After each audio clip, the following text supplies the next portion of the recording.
All right. Hello, good afternoon or good evening. Hello, friends. How are you guys? All right. I'm gonna talk to you guys now. All right. I'm gonna talk to you guys. Hello, friends. On this video, yesterday, while I was in the office, something came. I know something came into my thoughts. And I was thinking that a country that is blessed as Nigeria with enormous resources, and Nigeria is poor. Poor. When I say poorer, it's an understatement. Poorer. And I was asking myself, how did we get here? That a country that was blessed with enormous resources, the climate was fantastic, is fantastic. Among all West Africa, all African continent, Nigeria is a blessed nation. And yet, we find ourselves in this peculiar situation.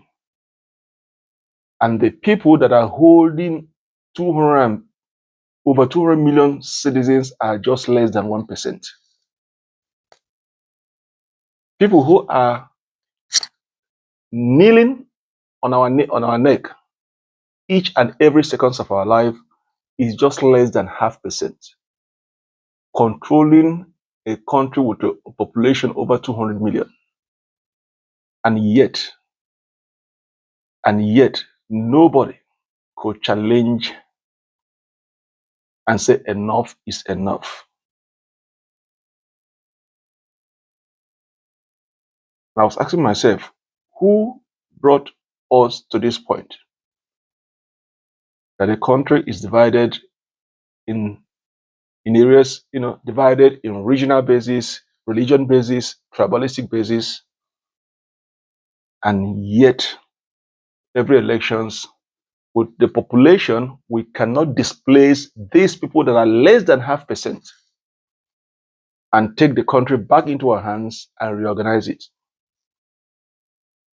People died, people sacrificed their life, people paid the ultimate price to have that country called Nigeria. And now that country fall in the few hands of people that nobody can say enough is enough, this cannot continue. Where are the Saddam Hussein of today? These are the most deadliest leaders, powerful head of states. But one day, the nation rise and said enough is enough. Where are those Saddam Hussein that you cannot even talk? Where are the Gaddafis that control that nation like a family business? Where are they today? Where are the Tunisia presidents?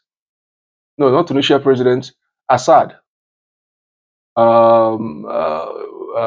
Next to Israel, which country is that? Assad, is it Lebanon? Not Lebanon. There's a country, I've forgotten the name of that country. Assad. It's next to Lebanon, in between Lebanon and Israel.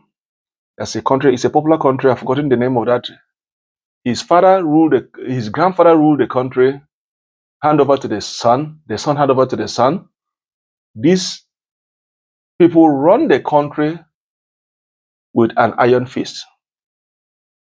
But one day, that is where the Asian revolution started. What happened? Somebody with all this frustration set themselves on fire in the public. That is how that wiped away all these dictators who say that the country belongs to them, that have governed the country for decades, and they don't want to relinquish the power. They just transfer the power from one family member to other. But one day the masses said enough is enough. And they flee. They left the power, left the mansion, and flee for their lives.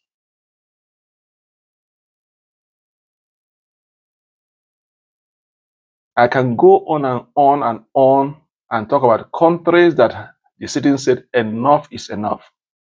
We can't continue living in this space. This video I'm going to do now is about the title is the Nigeria that was promised to us that we never had. That is the title of this video.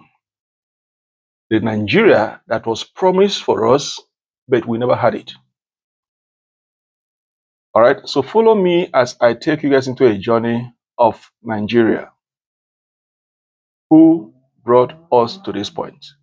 Please, be patient and follow me to this journey and let me tell you guys a story about Nigeria.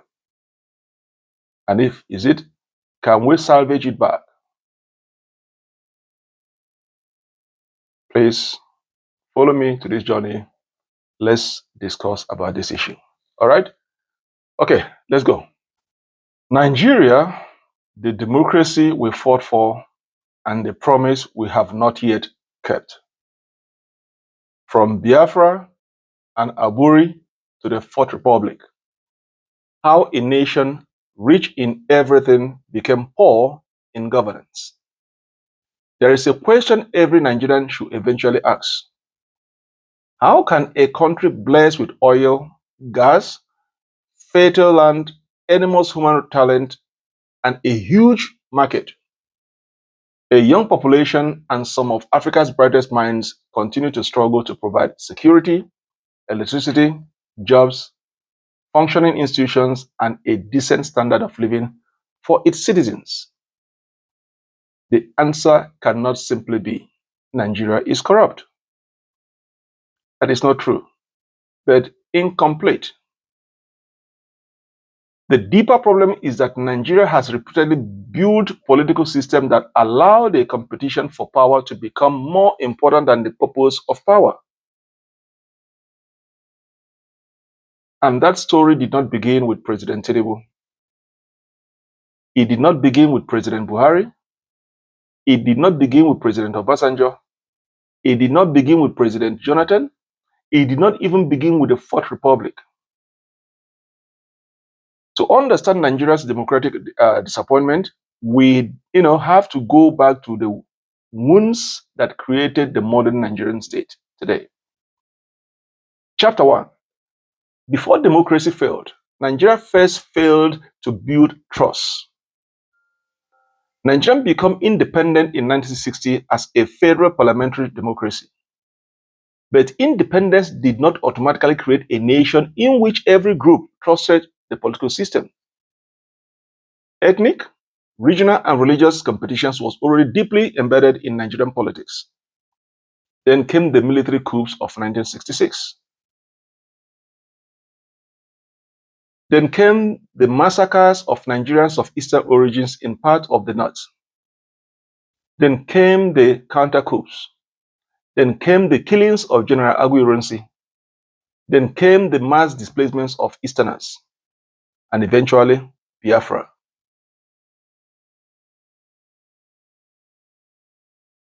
The Nigerian Civil War lasted from 1967 to 1970 and left an enormous human and political scar on the country. But perhaps one of the most important forgotten moments on the road to war was the Aburi Accord. Yes, you heard me right, the Aburi Accord. Let's go to chapter 2. Aburi. The moment Nigeria might have chosen negotiations. Aburi is the moment Nigeria might have chosen negotiation, but they missed the opportunity. In January 1967, representatives of the Nigerian military government and the Eastern region met at Aburi, Ghana. The meeting was intended to find a political solution to an increasingly dangerous national crisis. The agreement contemplated a much more decentralized political arrangement and collective decisions making within the Supreme Military Council. The parties agreed that, that force should not be used to resolve the crisis, according to Wikipedia. But the agreement subsequently broke down. And once trust disappeared, constitutional disagreement became existential confrontation. Nigeria eventually descended into war. Yes, Nigeria eventually descended into war. This is one of the first great lessons of Nigerian history. When political institutions cannot provide trusted mechanisms for resolving disagreement, political competitions can become a fight for survival. That lesson remains relevant today. That lesson, remains relevant in today's Nigeria. Don't close that chapter. We're going to come back to it. Let's go to chapter 3. The Civil War ended, but some of its political questions never did. The Civil War ended, but some of its political questions never did. The war ended in January 1970. Nigeria remained one country, one entity. But one Nigeria did not automatically solve the questions that had contributed to the conflict. Who controls the federation? How much power should Abuja possess? How much resources be distributed? How much autonomy should state have? How did minorities protect themselves? And that is one of the most essential points in the Aburi Accord. How do minorities protect themselves? How do citizens trust institutions controlled by a group, by the group they fear? And that is another important mark on the Aburi Accord of the concerns how citizens trust the institution controlled by the groups they fear. How do you prevent political power from becoming a struggle for access to national wealth? These questions would follow Nigeria for decades. They were contained in the Aburi Accord. These questions would follow Nigeria for decades. And those questions were never answered up to this present time. Chapter 4, then came oil, and Nigeria's biggest blessing became one of its biggest political problems. Nigeria discovered enormous oil wealth, and oil transformed the political economy. Instead of building a system where citizens and business generated much of the wealth and government taxed productive activities, Nigeria increasingly became dependent on revenue from that natural resources. The World Bank has documented how oil revenue came to dominate public finances and how successive governments spent heavily during oil booms, but struggled when prices fell. Producing instability, debt, and deteriorating public services. That's according to World Bank. They forget to save for the rainy days. And this created a dangerous political incentives. Control the governments, control access of enormous resources. That has become the nature of the business.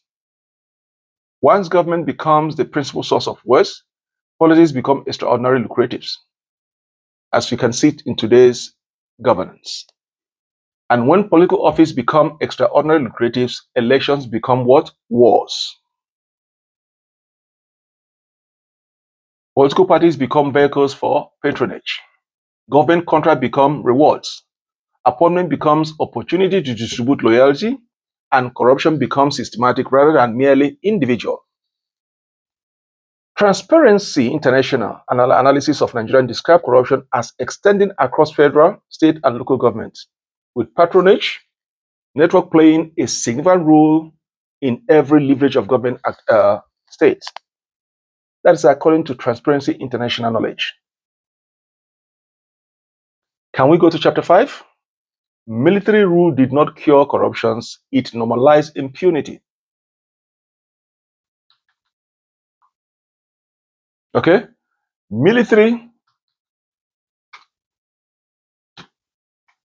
Military rule did not cure corruptions, it normalized impunity. Nigeria spent long periods under military governments. The military suspended democracy institutions and concentrated power. Now, citizens have little ability to remove leaders through elections. Institutions were weakened. And that, as you can see today, institutions are weakened each and every day of these present administrations. Okay? Human rights abuse become associated with authoritarian rule. The Abacha era became one of the stark examples of danger of concentrated power. But here is the important point, friends. Here is the important.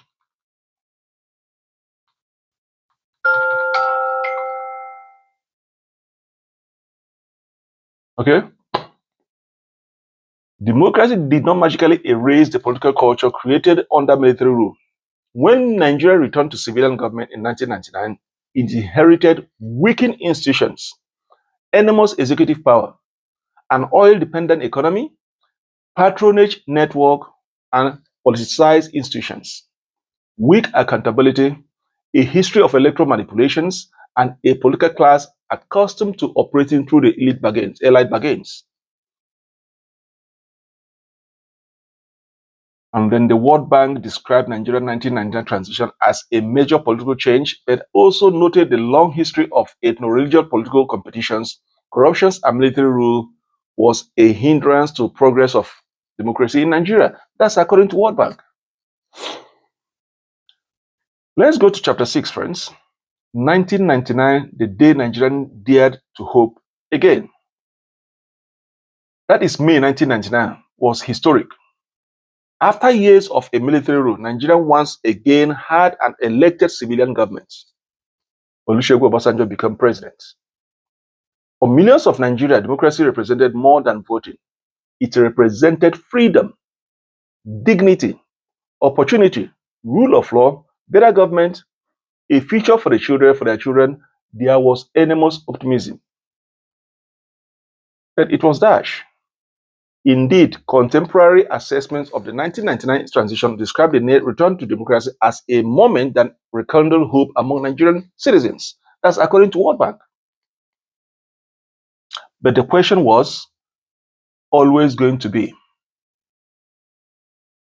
could Nigeria turn political democracy into developmental democracy?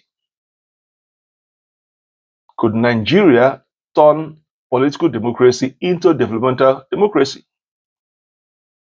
And that question up to today has not been answered, not even felt by the citizens. Now let's go to chapter 7. The Fourth Republic survived, but democracy did not fully mature. We must be fair here. Let's be fair here. Nigeria Fourth Republic has achieved things that should not be dismissed. Nigeria has remained under civilian rule since 1999 that itself is a historical significance. All right, the country has experienced peaceful transfer of presidential power. Obasanjo left office in 2007. Yar'Adua succeeded him. All right, Yar'Adua succeeded him. Jonathan succeeded Yar'Adua after his death, and then come Buhari. Jonathan handed over power to Buhari in 2015 after losing an election. Buhari handed power to Tinubu in 2023. Nigeria has now experienced more than a quarter century of continuous civilian rule, but there is nothing to show for it. The World Bank has described the 2007 transition from one elected civilian government to another as a historical milestone. That's according to World Bank. That is according to World Bank. So saying Nigeria has no democracy would be inaccurate. If we say today Nigeria has no democracy, it's inaccurate. Nigeria has electoral democracy. The problem is that the country has struggled to build deep, accountable institutional democracy. That distinction matters a lot. That distinction matters enormously. Let's go to chapter 8. the elections become the problem. In chapter 8, the elections become the problem. A democracy is ultimately about citizens being able to choose their leaders freely and hold them accountable. But Nigeria elections have repeatedly generated controversy. INEC itself records this as the 7th general election cycle conducted since its establishment in 1998. Okay, there have been improvements. There have been a slight improvement. Technology has improved. BVAS was introduced. Okay, now result transmission has been strengthened. And also, one more thing, after the BVAS, we have the electoral legislation has been amended several times, but not to the satisfaction of the citizens. But the fundamental problem remains the political class has often treated elections as a means of capturing power rather than as an accountability mechanism. The 2023 International Observations Mission found logistically and technologically failures, political violence, dismissive rhetoric instances of voter manipulations, and the disenfranchisement, with turnout failing to approximately 27% of the registered voters, the lowest for national elections in Nigerian modern democratic history. That's according to the NDI, the National Democratic Institute. Think about that, friends. Think about what that means. To conduct an election whereby it's only 27% casted their vote to a country that has over 200 million populations. Okay? A country of more than 200 million population, a presidential election in that case, and only around 1/4 of the registered voters participated. That isn't merely an election problem. It is a crisis of confidence. It is a crisis of confidence. Now let's go to chapter 9. When people stop believing their vote matters. That is how institutions are killed. And then the citizens stop believing their vote matters. And that is where the elite win. This is one of the most dangerous stages of democratic decline. A citizen says, why should I vote? Another say, the result is already decided. And another say, all politicians are the same. Another say, my vote cannot change anything. So why should I vote? And eventually, millions stay away. The elite won again. Because the lesser they vote, the chances for them stay in power. Okay? Then the political machines becomes even more powerful. The fewer ordinary citizens participate, the easier it becomes for organized political structures to dominate elections. And that is what needs to be corrected in 2027 elections. This creates a vicious cycle and cycle from elections to elections, from elections to election. It creates itself again. Bad elections, public distrust, low turnout, stronger political machines, worse accountability, greater distrust. That is the sequence. That is how democracy can survive on paper while weakening in practice. In paper, that's how it's supposed to be, but in practice, it has been weakened. Let's go to chapter 10. Corruption, the disease that outlives every administration. Corruption is on chapter 10. It is the disease that outlives every politician and administration, if I may say. It will be intellectually dishonest to blame corruption exclusively on today's government. Nigeria's corruption problem spans generations. Military government were implicated, civilian government were implicated, federal government were implicated, state government were implicated, local government were implicated, business elite have also been implicated. Contractors also have been implicated. Public servants also have been implicated. Politicians also have been implicated. Nobody is immune from this corruption in the country. And sometimes ordinary citizens participate in smaller forms of also corruptions. The problem has become systematic. The problem has become systematic. Transparency International's research described Nigerians' corruptions as involving rent, extractions, bribery, embezzlement, nepotism, cronyism, electoral corruptions, political patronage, and also judicial corruptions. In today's democracy, that is why replacing one president with another does not automatically solve Nigerians' problem. The process at which you get into that office matters a lot. Now let's go to the system itself. What do you do to the system? The system itself must change. The system itself must change. Chapter 11, the political class learned a dangerous lesson. Over decades, Nigeria's politicians learned that you don't necessarily have to govern well to remain politically powerful. You need a strong political network, money, party machineries, okay, your content, your influence, okay, ready to dish out money, access to get access to institutions, all right, have electoral structure, okay, loyal supporters, and sometimes you part with some money.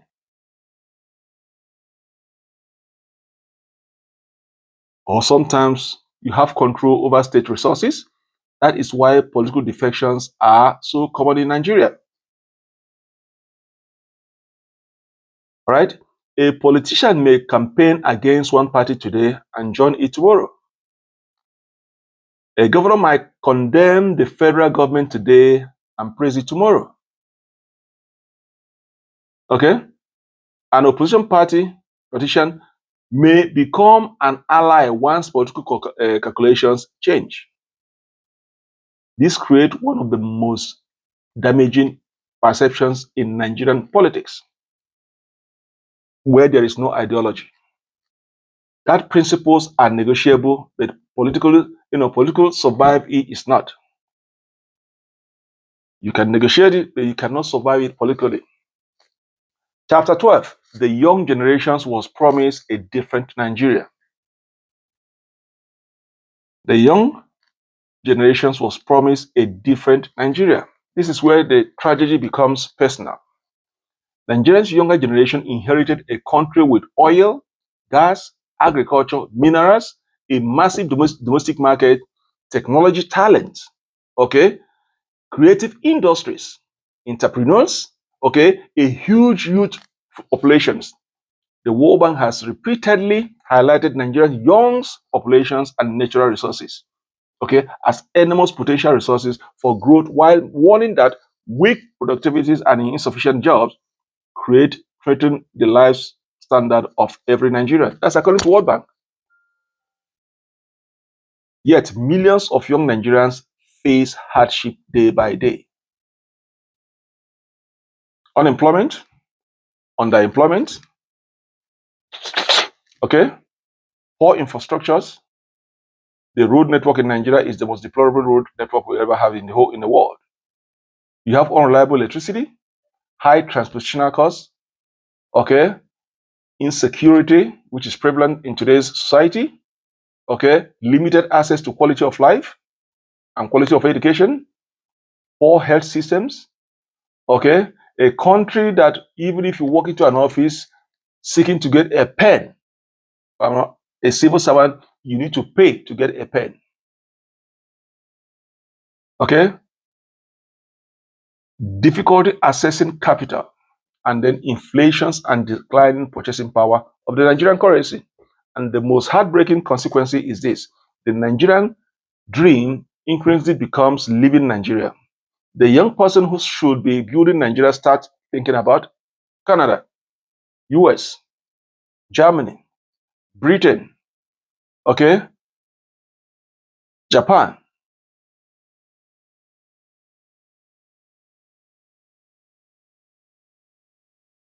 Why should Nigeria lose lost its enormous resources and talent to all these European countries. And anywhere that seems to offer a more predictable future, they find their way. Imagine what that means when your citizens are migrating from their own country to a foreign land for a greener pasture, for a better life for their family. A country invests public money educating its young people, then its economy fails to create enormous opportunities for them. So the country exports its most ambitious citizens to other nations. That is not merely brain drain, it is a developmental strategy. So let's go to chapter 13. Let us not blame only politicians. On my chapter 13, let's not blame only politicians. This is where serious discussions will be uncomfortable. Nigerian citizens also have responsibilities. If politicians distribute money during elections and citizens sell their vote, corruption becomes profitable. If people defend corrupt politicians because they were paid, or because he's our son, or because he's our daughter, or because he's our uncle, or because he's our aunt, and you defend corrupt politicians, that country is not going to move forward. You are part of the problem. Or he's part of my religious group. He's part of my tribe. So corruption does not matter. As long as he belongs to the same tribe or ethnicity group or religious group, then politicians learn that performance is secondary to identity. If Nigerians condemn corruption when the opposition comes, it comes to them, but defend it with their own party does it. They become part of the problem. So if you condemn corruptions when the opposition commit it, but defend it when your own party does it, you are part of the problem. Nigeria cannot build a clean democracy with dirty political incentives. Chapter 14, the biggest failure, we have confused democracy with election. We have confused democracy with election. This may be the single most important argument. Democracy is not merely voting every 4 years. Democracy requires independent institutions, rule of law, judicial independence, free expressions, accountable government, discipline, separation of power among the three levels of government, transparent budgeting, and also free elections, independent electoral administrations. That is when you can say you are practicing democracy. When your legislative have an oversight over the executive and the judiciary, that is when you are practicing democracy. When citizens can participate, that is when you are practicing democracy. Freedom from arbitrary state power, that is when you are practicing democracy. The relationship between corruptions and democratic decline is well documented. Weaken checks and also when you have the weakened checks and balances and compromised institutions, create opportunities for corruption, while persistent corruption itself make democratic consolidations harder. We, the citizens, also plays a role while corruption is prevalent in our country. We have some responsibilities to bear. Nigeria's problem, therefore, isn't simply we elect bad presidents. You can elect bad presidents, but also have the same power to take the power away from them. It is we have not built institutions strong enough to constrain bad presidents. We have not built an institution that can constrain bad presidents. Chapter 15, Nigeria's president is too powerful. Among all the head of states, Nigerian president is one of the most powerful presidents on earth. This is another structural problem. The presidency controls enormous resources and appointments. The federal government controls huge portions of national revenue. Political parties are highly centralized. State government depend heavily on federal allocations. The federal executive exercises enormous influence over institutions that are supposed to provide check and balances. That create a dangerous incentives, friends. That create a dangerous incentives. Everyone wants to capture Abuja instead of asking, how do we make Nigeria productive? Okay? Politicians often ask, that's correct from politicians, often ask, who controls Abuja? Because controlling Abuja means controlling access to enormous national resources. Can we go to chapter 16? So has Nigeria democracy failed? So has Nigerian democracy failed? And my answer is, Nigerian democracy has not completely failed, but it has failed to deliver the depth of democratic governance Nigeria were promised. The distinction matters a lot. Nigeria has avoided another military takeover since 1999. All right, that is documented. That is a major achievement by staving away military takeover. But democracy has not yet delivered. Democracy have not yet delivered. Credible election consistently, strong institutions consistently, okay, freedom of expression consistently, effective accountability and consistently, under one rule, one law consistently, equal applications of the law consistently, judicial independence consistently, legislative independence consistently, economic opportunity consistently, the democracy have not yet delivered. Even security consistently, Nigeria democracy have not yet delivered. Even high quality standard of life in Nigeria, the democracy we practice today have not yet even delivered. The result is a strange contradiction compared to other countries that practice real democracy. Nigeria has political democracy without enough democratic dividends. You have practiced a lot of political democracy, but there's nothing to show to the citizens. And when citizens cannot feel democracy in their life, okay, democracy itself becomes vulnerable. Chapter 17, the Tinubu era is now the latest test. President Bola Tinubu inherited many of these problems. It would be wrong to claim he created all of them. But that does not exempt his administration from responsibilities of what happens now. Yep, you had me right. He does not exempt his administration from responsibility for what happens now. His government has undertaken major reform, including fuel subsidy removal and exchange rate reform, of which is debatable. The argument from government is that Nigeria needs structural reform after years of unsustainable policies. There is economic logic behind that argument. But reform without adequate protection can become political and socially explosive. Recent reporting described the reform as improving public finances and investor confidence, while also contributing to severe cost of living pressure. That's according to Reuters. Okay, so the question is no longer, should Nigeria reform? Should Nigeria reform? Nigeria clearly need reform. Yes, Nigeria clearly need reform. The question is, who pays for reform, who benefits from reform, and who is held accountable for the money generated by reform? That is the democratic test. Chapter 18, how does Nigeria get its country back? How does Nigeria get its country back? That is where I would move beyond criticism. Because Nigeria don't merely need another angry speech. Okay? We are tired of angry speech. They need a blueprint. One, rebuild electoral system.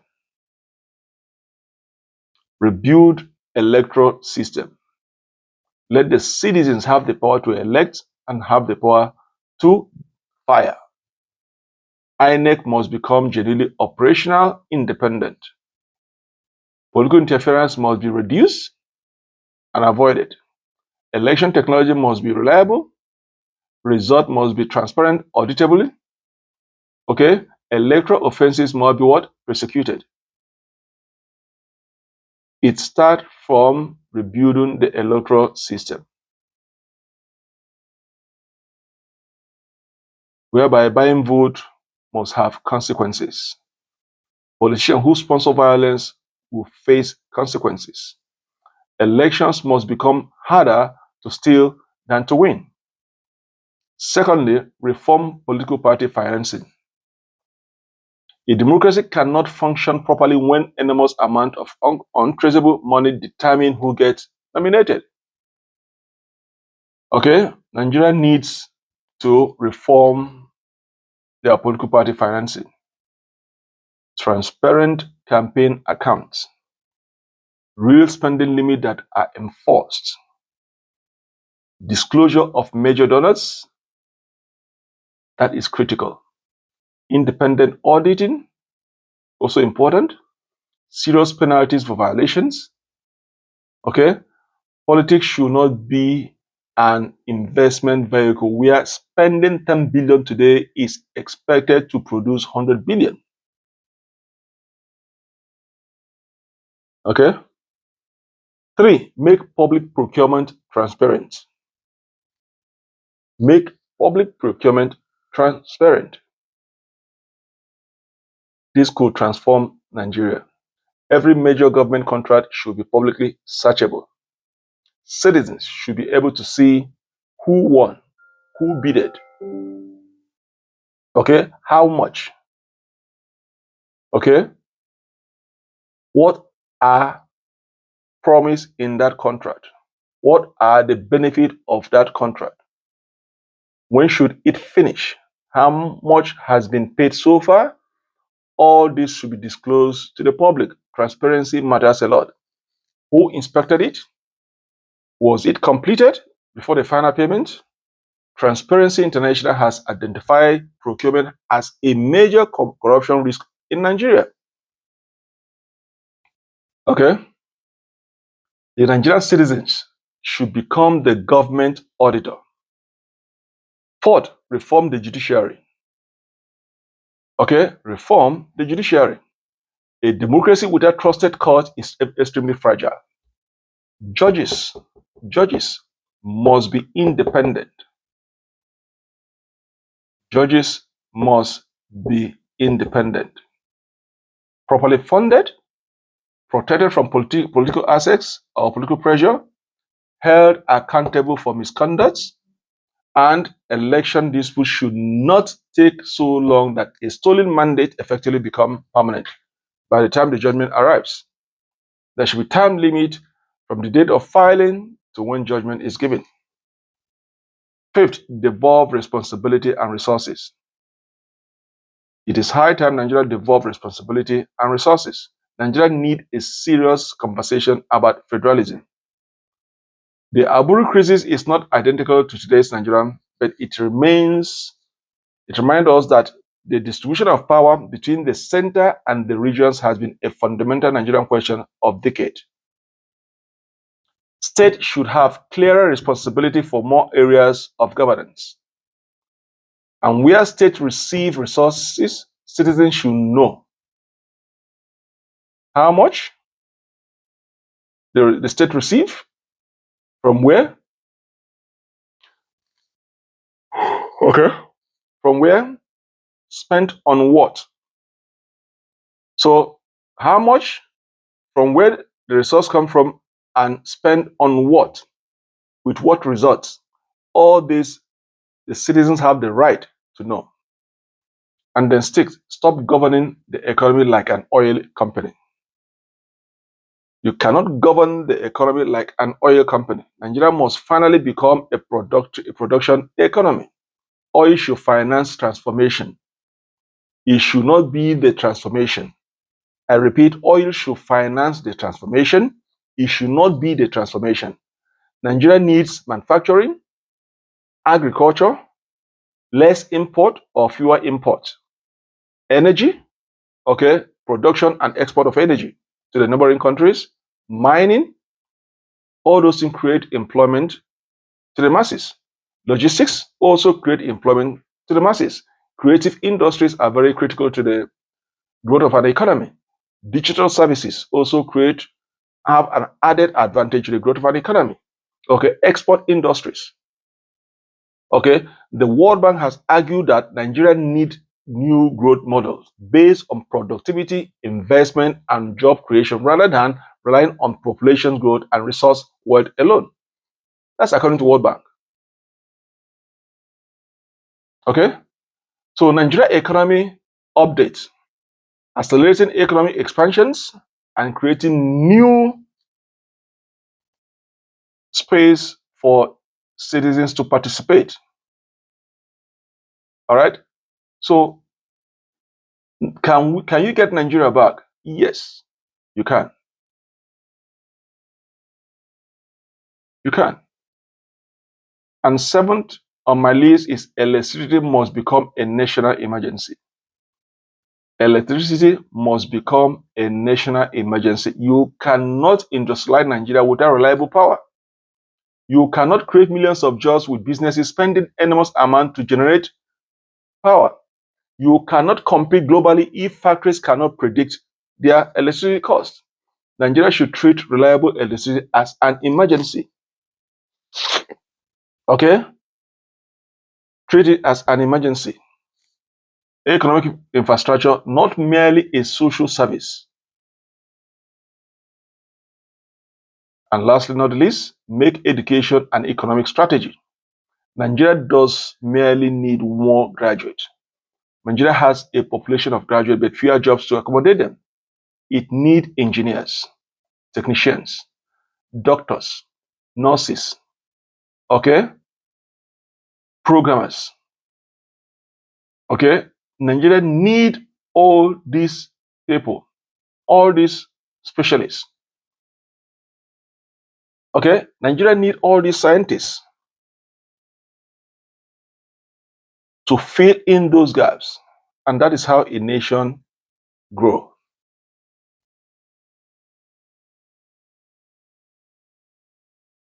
So, friends,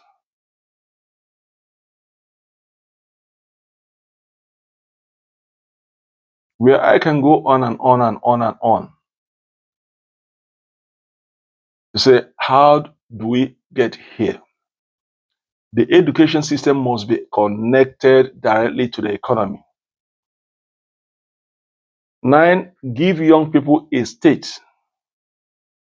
Give young people a stake in the country. Nigerian youths should not be treated merely as voters to mobilize every 4 years. They should be entrepreneurs, investors, civil servants, okay, legislators, all right, farmers, technology builders, okay, policymakers. Give youth a stake in the growth of the economy, okay, and young Nigerians should be encouraged to enter politics. They should be encouraged to enter politics, not as political talks, not as social media attack dogs, but real politics. They shouldn't be a praise singers, not as praise singers, not as policymakers. They should enter real politics. And lastly, stop making corruption partisan. This is crucial. Stop making corruption partisan. If an APC politician steals, prosecute him. If a PDP politician steals, prosecute him. If a Labour politician steals, prosecute him. Treat everybody under the law equally. Prosecute whoever that goes beyond the law, regardless of party affiliations, ethnic or religious affiliation. Prosecute whoever that offend the law. Nobody should be above the law. We all should be under one rule, one law. Okay? So the moment Nigerians begin saying the corrupt politicians is better than your corrupt politicians, that becomes a loss. Nigeria has already lost it.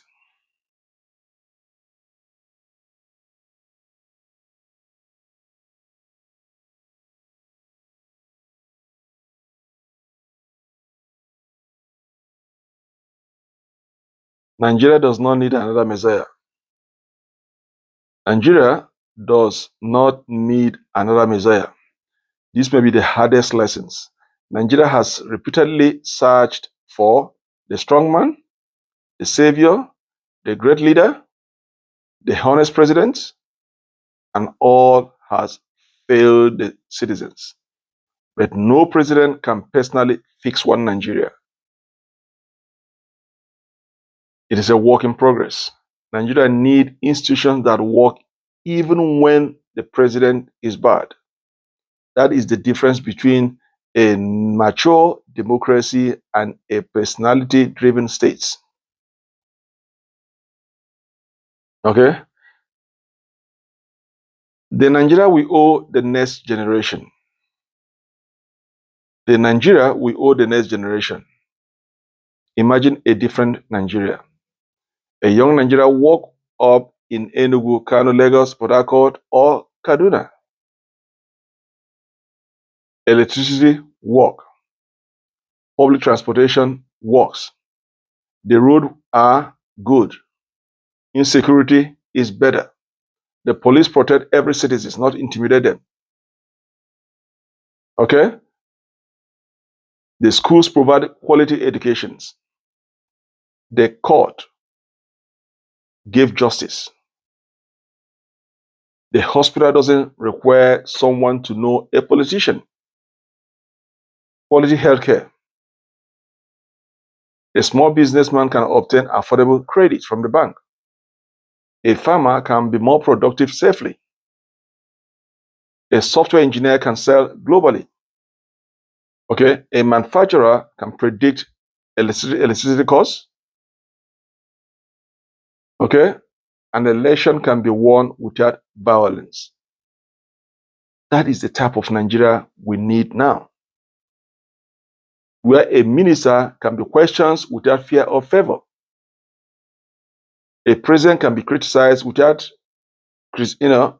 fearing retaliation.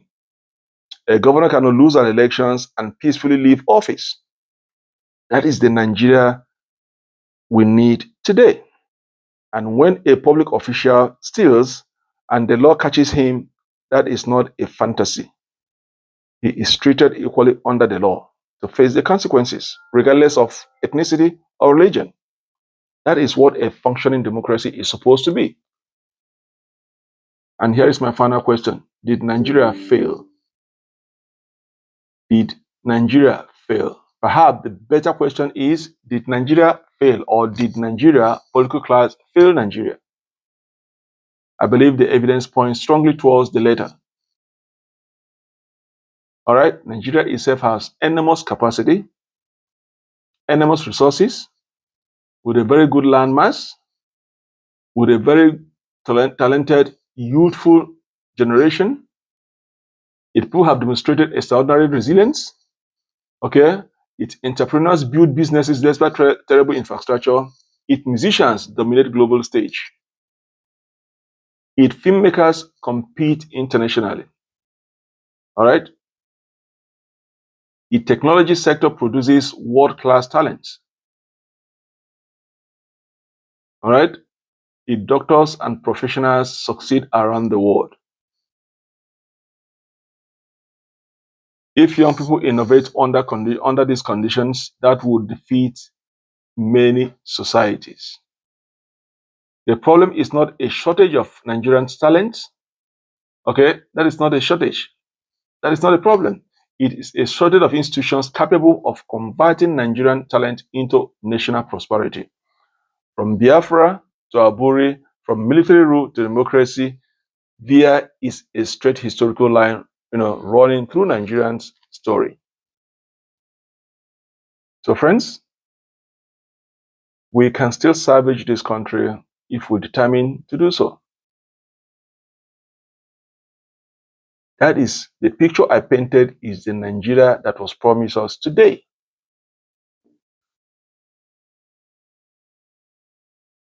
Okay? So I beg of you, 2027 is another opportunity.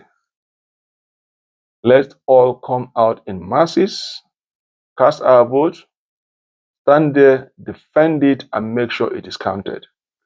Take your power back. The power to govern and to be governed is in your hands. Let's not miss this opportunity 2027. I rest my case.